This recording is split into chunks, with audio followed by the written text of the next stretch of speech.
네. 일단 손실도 있고요. 물려 내려오셨고요. 그리고 또 중요한 게 뭐냐면 철진한 뉴스를 지금 믿고 계세요. 이분이야말로 제가 쓴 책이 필요하시지 않을까 싶네요. 분석 1을 꼭 보내드리도록 하겠습니다. 그 한 권만 읽으셔도 물려 내려오시는 일은 최소 없을 것 같습니다. 왜냐하면 아주 교과서적인 모습이거든요. 이런 모습을 보고 물려 내려오시는 일은 앞으로 없으실 것 같아요. 꼭 한번 읽어보시고 이기는 그런 투자자가 되시기 바랍니다.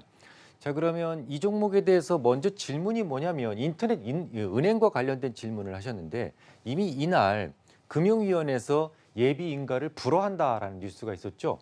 그 바람에 이렇게 어마어마한 갭이 발생을 한 거 아니에요. 하지만 지금까지 몇 달이 흘렀기 때문에 이 뉴스는 이미 반영된 뉴스다라고 보시면 되겠습니다. 조금 더 집중 탐구를 해볼까요?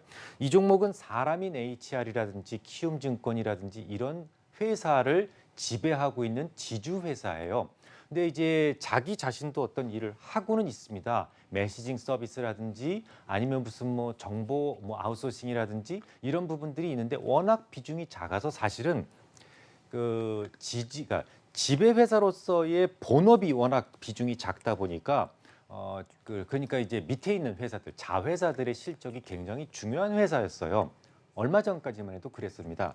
근데 2014년도부터 이 회사가 변신을 시작을 합니다. 그래서 몇 개 회사를 막 이제 인수를 하게 되면서 밸류에이션이 좀 복잡해졌어요. 아시죠? 하나의 회사도 정확하게 이렇게 진단하기가 어려운데 일단 여기 달린 회사들이 많아지면 이 회사에서 나오는 매출이나 이런 것들을 몽땅 다 연결해서 봐야 되기 때문에 국제 회계 기준 하에서는 이제는 밸류에이션이 정말 어려워졌다라고 해서 제가 4개 종목은 개인 투자자들 피하시라는 말씀을 드렸던 거 기억나시죠? 그 중에 하나가 지주 회사예요. 특히 이제 최근에 사방넷이라고 하는 회사를 인수를 했는데 이게 뭐 하는 회사냐면 어떤 회사든지 일단은 여러 군데서 구매 행위를 하지 않습니까? 여기에서 볼트도 사오고 여기에서 너트도 사오고 이런 여러 가지 회사들로부터 뭔가를 사오는데 그걸 갖다가 하나로 통합을 해서 하나의 웹상에서 판매를 그러니까 사고 팔고 할 수 있지 않겠느냐 이런 생각으로 출발한 웹이에요. 그리고 이제 여기서 스스로 재고 관리까지도 됩니다. 여기서 지금 얼마만큼 구매를 했는데 얼마만큼 쓰고 재고는 요만큼 남았어. 그러니까 조금 더 구매해야 돼라는 것까지 보여주는 앱이라고 볼 수가 있어요. 그러다 보니까 굉장히 편리하죠. 그래서 많은 회사들이 이 사방넷을 이용하기 시작을 했고 지금 매출과 더불어서 이익이 빠르게 올라오고 있어요. 그래서 지금은 이제 이커머스 관련된 회사로도 볼 수가 있다라는 겁니다. 지금 전체 이익에서 사방넷 매출 이익이 한 15% 정도 된다고 보시면 돼요. 그러면 이것도 이제부터는 관심을 가셔서 봐야 된다라는 건데 아직까지는 키움증권에 대한 매출 비중이 워낙 지대하다 보니까 그쪽이 영향이 가장 크다라고 볼 수가 있어요. 그럼 이번 주에도 증권주 좀 올랐죠? 증권주 오르면서 같이 이렇게 올라가는 모습을 보여줬었는데요. 기왕 말이 나왔으니까 아니 똑같은 증권회사인데 어떤 종목은 오르고 어떤 종목은 정말 한없이 빠져요라고 질문하시는 분들이 의외로 많습니다. 이거 간단해요. 국제회계 기준 아래에서 어떤 채권에 대한 가치 평가를 어떻게 하게 하느냐에 따라서 달라지는데요. 북밸류로 그냥 기장을 해도 좋다라고 하는 회사들은 일반적인 제조업입니다.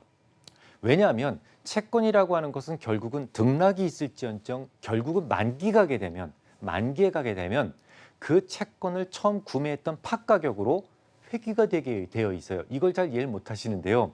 주가는 떨어졌다가 못 올라올 수 있지만 채권은 만기가 되면 반드시 올라온다라는 거예요. 그렇게 되면 사실은 뭐 시가대로 평가할 이유가 없다. 그냥 산 가격이 얼마니? 10,000원에 샀어? 그럼 지금 8,000원으로 채권 값이 떨어졌다고 하더라도 10,000원으로 그냥 인정해 줄게. 이게 바로 북밸류입니다. 그래서 일반적인 회사는 북밸류로 그냥 가치를 유지해도 좋다라고 국제회계 기준에서 인정을 하고 있는데 증권회사라면 다르다라는 거죠. 증권회사라면. 왜냐하면 이걸 이제 언제든지 팔 수 있다.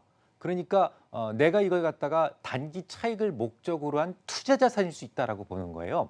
그래서 증권회사가 보유하고 있는 채권에 대해서는 북밸류로 가치 산정을 하는 것이 아니라 시가평가해라라고 국제회계 기준에서 이건 권고가 아니라 이게 뭡니까? 요구하고 있습니다. 요구하고 있는 겁니다. 그러면 답이 나오죠.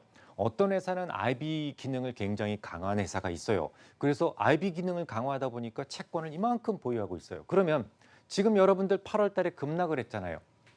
금리가 급락을 하면 채권 가격은 오르게 됩니다. 그래서 8월 달에 보면 증권주 같은 경우 주가가 그렇게 떨어져서도 안 떨어진 증권주들이 있어요. 그러니까 그만큼 채권 금리가 떨어지면서 그러니까 채권에 대한 그 가치가 상승을 하면서 소위 시가 평가를 해야만 하는 증권주의 이익이 생긴 거죠. 자, 그런데 이 종목은 어떤가요?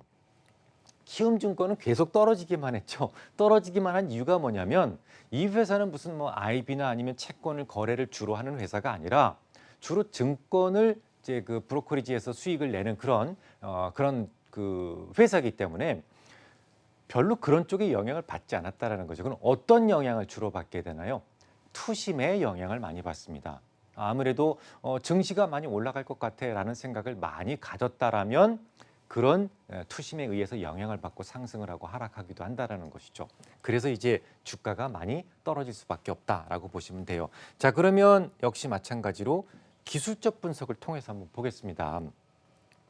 제가 쓴 기술적 분석을 보면 세 가지 파트로 되어 있어요. 패턴 분석, 이 첫 번째 파트고요. 그 다음에 이제 드림팀이라는 것이 있습니다. 맨 마지막이 이제 에너지론인데 에너지론의 핵심은 뭐냐면 딱 이겁니다. 내가 불리해 유리해 이거예요. 내가 지금 얘하고 싸우려고 그러는데 이 종목하고 지금 한번 해보려고 그러는데 내가 지금 불리해 유리해. 저항이 더 커, 지지가 더 커. 이걸 분석해 보자라는 거예요. 자, 그러면 당장 눈앞에 보이는 저항만 한번 보세요. 자, 이거 지금 센가요?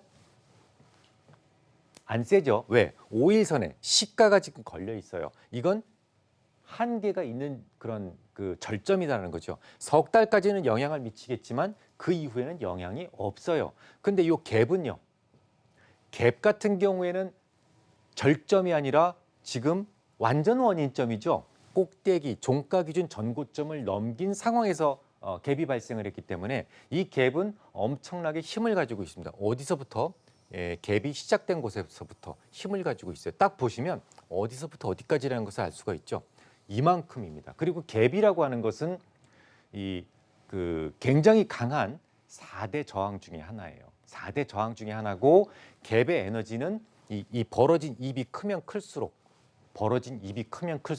크다라고 말씀을 드렸어요. 실제로 그 저항이 보이시죠? 여기서 계속 저항받는 모습이 보이시죠? 그러면 여기서 이게 저항이 끝이냐? 아니라는 얘기입니다. 잘 보세요. 여기에서 원인점을 또 찾으셔야 되는데 어떤 게 원인점이에요? 요놈이 원인점입니다. 얘는 아니죠. 그리고 요놈이 또 원인점이에요. 왜? 직전 저점을 떨어진 상태에서 또다시 파동이 생겼고 그 파동이 시가 종가가 모두 5일선 위로 올라갔으니까요. 그걸 시가를 쭉 연결을 해보면 실질적으로 그 위치에서 저항을 받고 있습니까? 안 받고 있습니까? 받고 있어요. 이거 넘어가면 여기에 또 저항이 있고 그거 넘어가면 갭 저항이 또 있죠. 그러면 이런 경우는 여러분들은 어떻게 생각을 하셔야 되냐면 자, 지지는 어디에 있어? 여기 지지력이 있구나. 야, 지지력은 굉장히 미약한데 저항은 세 겹으로 돼 있어요. 아, 주가만 올라간다면 역시 뭐 예를 들어서 키움증권만 올라간다면 올라가 주겠지만 하지만 그냥 다른 걸 다 무시하고 오로지 에너지만 가지고 분석을 해봤을 때 너무 크다라는 거죠. 제가 이분에게 제 책을 보내드리려고 하는 이유를 충분히 아시겠죠. 누가 봐도 힘들어요. 이 위치에서 힘들 수밖에 없는데 이거를 물려 내려오셨다면 제 글은 전혀 안 읽으신 거죠. 꼭 읽어보시고 이기는 투자가 되시기 바랍니다.